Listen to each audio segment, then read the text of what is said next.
Hi, welcome back. So leo tunatengeneza juice ya carrot. Utahitaji sukari, tangawizi. Sukari eka kiasi chako, kama unapenda kingi shauri yako. Tangawizi na carrot na maji.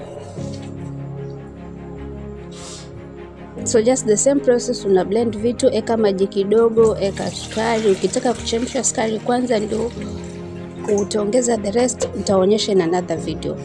So hapa tunaweka sukari blend pamoja na carrot. Then naeka carrot, naeka tangawizi na blend.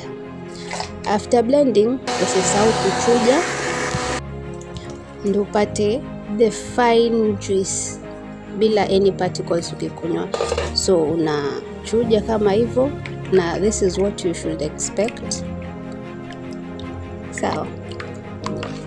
Usisahau kuchill. Juice ya carrot ni nzuri sana ikiwa baridi, ama unaweza ongeza ice cubes. Kama ni ready to go, unaweza ongeza ice cube and enjoy.